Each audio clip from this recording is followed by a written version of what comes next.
Cuci beras burik yang kutunya sangat banyak ini sampai kutu-kutunya menghilang.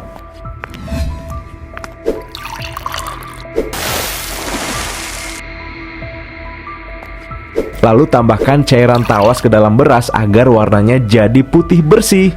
Aduk sampai rata ya. Wah, jadi mulus, putih dan bersih. Terakhir masukkan berasnya ke dalam cangkang ketupat. Gak kerasa ya Bu, udah 5 tahun ini kita selalu berjualan ketupat. Dulu di pasar cuma bapak Bu yang berjualan ketupat, tapi sekarang udah banyak yang jualan ketupat di pasar. Saingan bapak juga semakin banyak. Tenang aja Pak, yang namanya rezeki nggak bakal ketuker kok Pak. Iya sih Bu, tahun lalu beras yang buruk seperti ini harganya cuma 7.000. Sekarang harga beras burik ini harganya udah 11.000 per liter. Gak apa-apa lah, tahun ke tahun juga keuntungan yang kita dapat akan sama. Kalau Bapak naikin harga dari 2.000 ke 5.000 per piece-nya, kira-kira gimana ya Bu? Orang-orang bakalan mau gak ya Bu beli ketupat Bapak? Harusnya sih mau, lagian zaman sekarang emangnya ada yang murah. Semuanya juga sama, mahal-mahal. Jadi nggak apa-apa kali Pak kalau harus menjual dengan harga segitu. Bener juga ya kata Ibu. Ya udah, ayo Bu bantuin Bapak untuk bikin ketupatnya. Ayo, ini kan Ibu kesini juga karena emang mau bantuin Bapak. Menurut Bapak emangnya Ibu mau ngapain kalau bukan mau bantuin Bapak? Hehehe. Oh iya, ya udah yuk. Bapak bentuk daun kelapanya jadi cangkang ketupat. Nah, Ibu yang ngisi berasnya ke dalam cangkang ketupatnya ya Bu. Iya Pak, nanti Ibu bantuin kok. Bu, ini semuanya udah mateng. Bapak pergi jualan dulu ya. Di pasar juga udah mulai rame kayaknya. Bapak semangat ya jualannya. Pokoknya Ibu doain jualan Bapak hari ini ludes terjual. Amin. Terima kasih ya Bu doanya. Ya udah Bapak berangkat dulu ya. Assalamualaikum. Waalaikumsalam Pak. Loh Pak, kamu jualan ketupat di sini? Kamu tahu kan, saya juga jualan ketupat. Iya Pak, saya pedagang dari desa sebelah. Mau coba jualan ketupat di pasar ini Pak. Iya, tapi kamu kan tahu kalau di sini udah ada yang jualan ketupat. Kenalin, saya Akmal. Saya adalah orang yang sudah bertahun-tahun jualan ketupat di sini. Kamu suruh siapa sih jualan di sini? Nggak disuruh siapa-siapa sih, tapi emang saya mau jualan aja di sini. Emangnya kalau mau jualan di sini harus izin dulu ya? Baru tahu saya. Saya kira kalau jualan di pasar begini siapa aja boleh jualan. Ternyata harus izin dulu ya Pak. Ya iyalah, kalau kamu orang yang punya etika dan sopan santun, pasti kamu izin sama saya. Harusnya kamu itu jualan jangan yang udah ada di sini. Jualan yang lain aja. Kalau gini namanya kamu mau matiin usaha orang, ngerti nggak? Terserah deh Bapak mau ngomong apa. Toh itu semua kan sebenarnya cuma asumsi Bapak sendiri. Saya nggak ada niat untuk bersaing dengan siapapun. Saya cuma ingin berjualan untuk mencari uang agar saya bisa menafkahi anak dan istri saya. Jadi sekalipun Bapak bilang kalau saya menyaingi Bapak, saya nggak merasa menyaingi Bapak kok. Yang penting kan sekarang saya jualan di sini. Lagian juga Pak, namanya rezeki mah udah ada yang ngatur. Nggak bakalan ketuker. Bapak jualan nggak bakalan menghalangi rezeki saya. Begitupun sebaliknya, saya jualan nggak bakalan menghalangi rezeki Bapak. Halah, udah kamu nggak usah banyak ngoceh. Ya udah kalau gitu, kamu boleh jualan di sini. Tapi inget ya, cuma hari ini aja kamu boleh jualan di sini. Besok kamu jualan di tempat lain, ngerti nggak? Ya nggak tahu deh Pak, gimana besok aja. Kalau saya dapat tempat saya pindah, kalau nggak ya saya balik lagi jualan di sini. Terserah kamu aja deh. Aduh, gimana ya kok lapak orang itu semakin siang malah semakin rame. Beda banget dengan lapak ketupatku. Dari tadi belum ada yang beli satupun. Gimana ya nasib bisnisku ini ke depannya? Gimana kalau tahun ini ketupatku nggak laku? Terus dari mana aku bisa mendapatkan uang untuk beli baju anak dan istriku? Belum juga beli daging, kasih THR ke keluarga juga. Apa sebenarnya yang bikin ketupat Pak Ramzi itu jauh lebih laku daripada ketupat jualanku ini ya? Apa mungkin harganya jauh lebih murah? Atau ada apa ini sebenarnya? Pak, ketupatnya Pak. Beli dong Pak. Enggak saya udah beli ketupat dari Pak Ramzi. Harganya juga murah, cuma 3.000. Udah gitu kualitas ketupatnya juga jauh lebih bagus punya Pak Ramzi. Berasnya putih, bersih. Kok Bapak ngomongnya gitu sih Pak? Dulu kan Bapak langganan di saya. Masa iya sekarang Bapak berpaling gitu aja? Lagian Pak, kita kan tetangga. Masa iya sih Bapak nggak mau beli dagangan tetangga sendiri? Seharusnya Bapak nggak boleh gitu dong Pak. Peduli sama tetangga. Ya walaupun kita tetangga, tetapi saya juga kan kalau urusan beli membeli mah kemana aja kali, gak usah harus di tetangga juga. Lagian juga kan sekarang ketupatnya Pak Akmal mahal, satu ketupatnya harganya goceng. Ya jadinya saya pindah deh ke Pak Ramzi, murah lagi dia mah, cuma 3.000. Udah Pak Akmal, saya mau pulang dulu, udah kenyang perut saya. Duh, gimana ini? Makin dekat ke lebaran malah makin sepi. Jangankan ada pelanggan baru, pelanggan yang biasa suka beli di saya pada pindah ke Pak Ramzi. Kalau gini mah bisnis ketupat saya bangkrut. Soalnya udah banyak pesaing yang jualan ketupat juga dan harganya yang lebih murah. Pak, di sini ketupatnya masih ada nggak? Soalnya saya kehabisan di Pak Ramzi. Ya, seperti yang ibu lihat sendiri tuh, ketupat jualan saya masih banyak banget. Jadi ibu tenang aja, ibu mau beli berapa pun masih ada kok. Tapi kenapa ketupat-ketupat ini kelihatannya nggak terlalu bersih sih Pak? Tadinya saya mau borong, tapi kok kelihatannya nggak bersih banget. Apa Bapak menggunakan beras yang tidak layak makan? Aduh, kok tumben ya? Ada yang komplain masalah beras yang aku pakai. Maaf bu, saya sudah menggunakan beras terbaik yang saya miliki bu. Oh gitu ya. Ya udah deh kalau gitu maaf ya Pak. Saya nggak jadi beli deh. Saya mau cari di tempat lain aja. Makasih Pak. Kok omongan ibu-ibu tadi menyakitkan sekali ya? Apa yang harus aku lakukan? Kalau aku jualan ketupat menggunakan beras dengan kualitas yang bagus, udah pasti harganya lebih mahal. Dan keuntungan yang didapat juga pasti dikit banget. Sedangkan aku memiliki kebutuhan untuk bertahan hidup. Aku juga punya keluarga yang harus aku jamin keberlangsungan hidupnya. Dan juga mempertahankan bisnis ketupat yang sudah aku bangun dari dulu. Tapi kalau terus-terusan pakai beras burik, orang pada ragu untuk membeli ketupat. Aku juga malu jika harus ditegur terus-terusan sama para pelanggan. Apa penyebab ketupatku sepi ini karena kurang bisa menjaga kualitas ketupat ya? Sepertinya aku harus menemukan cara lain agar aku bisa bersaing dengan para penjual ketupat yang menawarkan harga murah dan juga kualitasnya bagus. Pak RT sekarang mau beli ketupat. Pak RT mau mengenalkan ketupat, makanan khas negeri Sipira, ke sahabat-sahabat Pak RT. Kan di Arab, di Cina pasti nggak bakalan ada ketupat. Ucin sama Ustadz Men juga nggak bakalan tahu itu ketupat. Kalau dokumen kan tinggalnya di goa buat nyari ilmu hitam. Pasti dia juga nggak tahu. Pak RT mau beli dulu buat contohnya. Nanti Pak RT bakal ajakin sahabat Pak RT buat bikin ketupat. Terus dimakan deh pakai opor sama rendang. Mantep pokoknya. Sekarang Pak RT lanjut deh nyari ketupatnya ke pasar. Woi Pak Akmal, tumben banget sih ketupat kamu masih banyak, nggak laku ya? Iya nih Pak RT, kurang peminat. Udah banyak banget saingan saya yang jualan ketupat juga. Yaudah sabar aja, namanya juga kan rezeki itu yang ngatur Allah, bukan kamu. Iya Pak RT, sepi ataupun ramai harus tetap disyukuri. Pak RT mau beli ketupat ya? Ya iya dong, Pak RT mau beli ketupat. Terus kalau kesini Pak RT nggak beli ketupat mau ngapain dong? Pak Akmal ini ketupatnya berapa duit satu biji? Murah Pak RT, goceng 5.000 satu bijinya. Kamu jualan mahal-mahal banget sih. Tapi nggak apa-apa deh, kan Pak RT belinya cuma satu, cuma goceng doang jadi nggak mahal. Pak RT masa cuma beli satu doang? Dan ini Pak RT ketupatnya. Ya biarin dong, suka-suka Pak RT, kan duit-duit Pak RT. Ini duitnya. Makasih ya Pak Akmal, semangat jualannya. Pak RT mau ke warungnya Ucin dulu. Dadah. Dari pagi sampai jam segini jualan cuma baru dapat duit goceng doang. Ampun deh, begini amat sih ya jualan. Ucin, dokumen, tidak terasa ya bulan suci Ramadan ini sudah akan meninggalkan kita. Semoga kita semua masih diberikan umur supaya bisa menyambut bulan Ramadan lagi nanti. Haya, amin ya sahabat. Ustadz Men, tapi sekarang saya sedih. Soalnya sampai sekarang saya belum punya baju lebaran. Ini juga kan lebaran pertama saya Ustadz Men. Masa iya sih saya nggak beli baju lebaran? Halo, assalamualaikum semuanya. Lihat ini, Pak RT bawa apa? Ayo tebak dong, Pak RT bawa apa? Ada yang tahu nggak? Ayo, ini apa namanya? Waalaikumsalam, Pak RT, ente bawa apaan itu?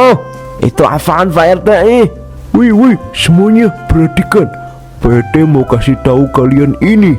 Ini tuh namanya ketupat. Ketupat. Ini adalah salah satu menu wajib yang harus ada jika lebaran tiba. Hai Pak RT, itu beneran bisa dimakan. Kok kayaknya terbuat dari daun kelapa?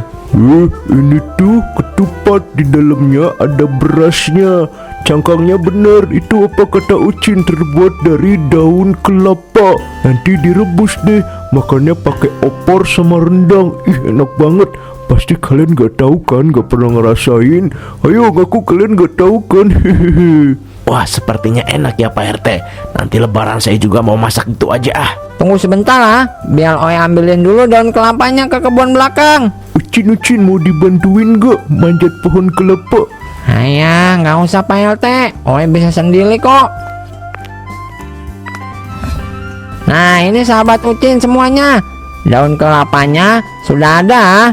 Pak RT, ayo dong liatin gimana cara bikinnya, biar kita semua bisa bikin juga. Benar itu Pak RT, biar kami semua bisa belajar bikin ketupat.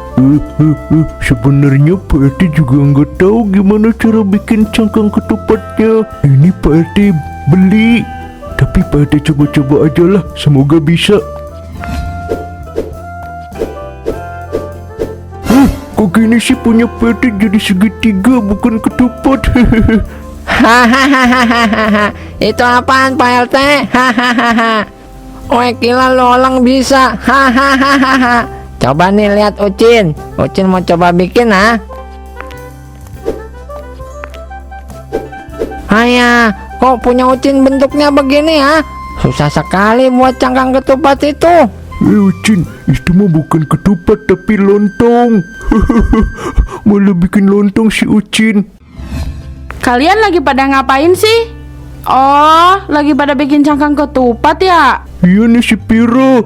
Tapi saya dan semuanya pada nggak bisa bikin ketupat. Saya bikin malah jadi segitiga. Ini Ucin bikin malah jadi lontong. Gimana sih kalian? Lihat nih saya. Tuh, bagus kan? Masya Allah si Pira hebat sekali. Kok ente bisa bikin itu si Pira?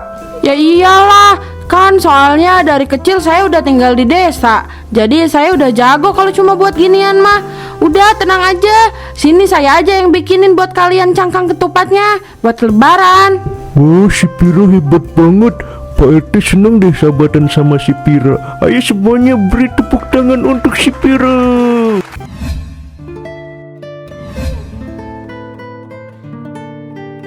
Hari sudah semakin sore, tapi ketupatku hanya laku satu. Aku harus mengambil tindakan atas semua ini.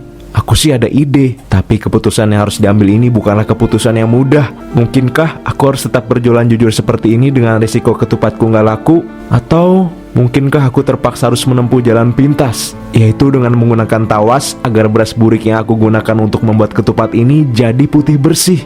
Aduh, pusing banget. Tapi aku harus cepat-cepat menemukan jalan keluar untuk masalahku. Sebaiknya aku pulang aja deh. Nanti aku pikirkan saja di jalan keputusan apa yang harus aku ambil. Aku beres-beres dulu, habis itu langsung pulang. Sebentar lagi lebaran, harga beras mahal, dan kamu perlu membuat ketupat yang banyak untuk menyambut para saudara di rumah. Udah, jangan khawatir, gunakan saja beras burik yang harganya murah ini untuk membuat ketupat. Cuci beras burik yang kutunya sangat banyak ini sampai kutu-kutunya menghilang.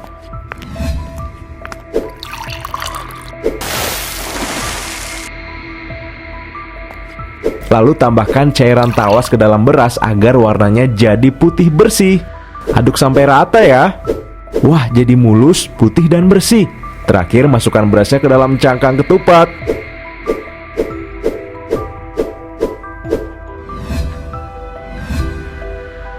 Ketupat siap direbus. Mari kita rebus. Ketupat yang terbuat dari beras burik dan dicerahkan oleh tawas sudah siap disantap. Cobain dulu ah. Nyam nyam nyam. Rasanya lebih enak daripada ketupatku yang biasanya. Wah Pak, kok ketupat Bapak sekarang jadi cerah begini sih Pak? Perasaan masih pakai beras yang sama kan, yang burik kemarin. Jelas dong Bu. Udah ah, Bapak mau berangkat jualan dulu. Ibu doain Bapak ya. Sudah pasti itu dong, Pak. Ya udah, Pak. Semangat ya, Pak. Oke Bu, dadah. Bapak pergi dulu ya.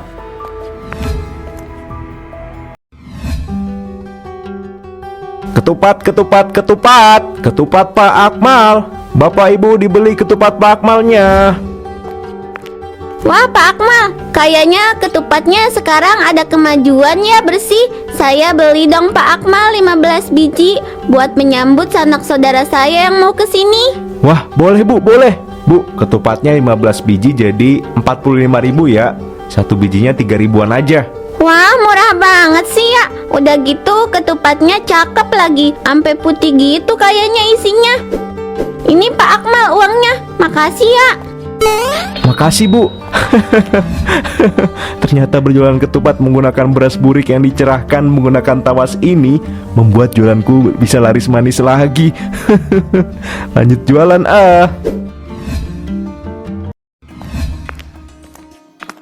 Assalamualaikum semuanya. Saya mau nawarin ketupat buatan saya nih. Oh enggak, kita semua udah bikin cangkangnya di sini dibikinin si Pira. Jadi kita mau bikin sendiri aja ketupatnya. Maaf ya Pak RT, nggak beli dulu sekarang mah. Oh gitu ya. Ya udah, kalau gitu saya duluan ya.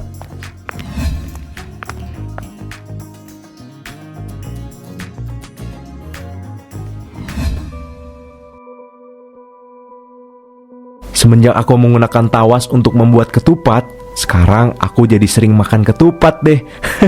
Uang yang aku hasilkan dari berjualan ketupat juga sudah banyak.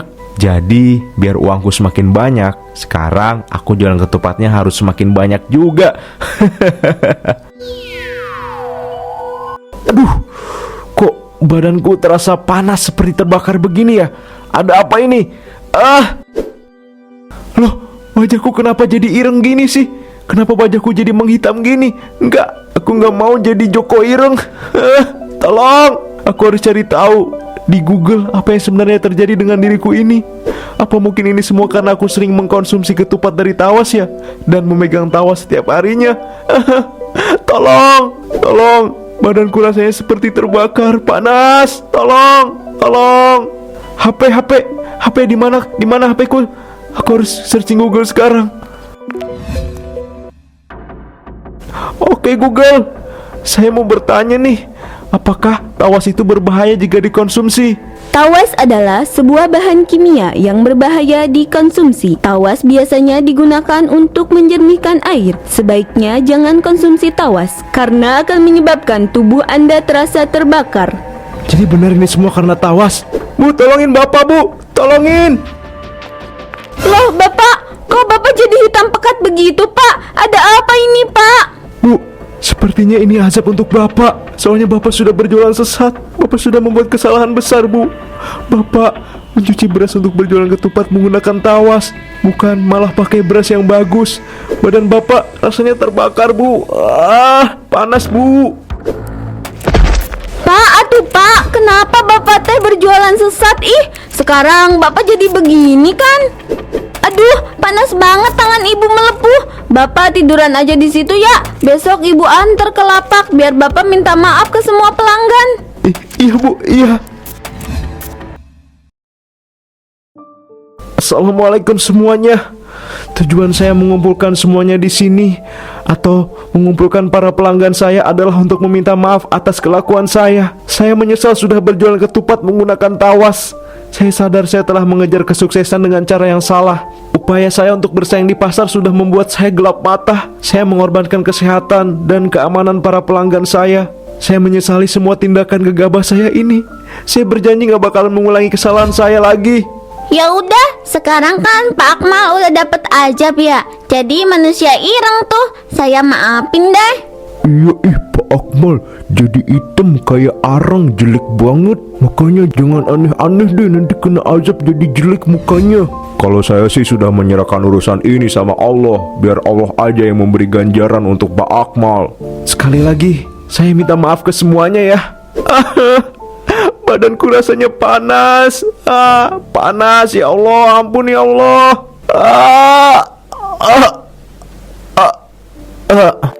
Innalillahi wa inna ilaihi rojiun. Pak, bangun pak, jangan tinggalin ibu pak. Lagian juga kita kan udah berjualan bertahun-tahun, berjualan ketupat. Kenapa bapak terjerumus kesesatan sih tahun sekarang? Innalillahi, Akmal meninggal. Ustadz main ceramah dong. Innalillahi wa inna ilaihi roji'un. Kisah Pak Akmal ini bisa menjadi pelajaran untuk semua orang. Keserakahan dan keingin suksesan tidak boleh mengalahkan moral-moral kebaikan. Sekarang Pak Akmal meninggal dengan penuh penyesalan. Semua ini juga termasuk peringatan untuk kita semua. Kita tidak boleh terjebak dalam ambisi yang salah. Jadi kalian jangan tenggelam pada keserakahan ya. Nanti kalian dikutuk jadi manusia irong loh.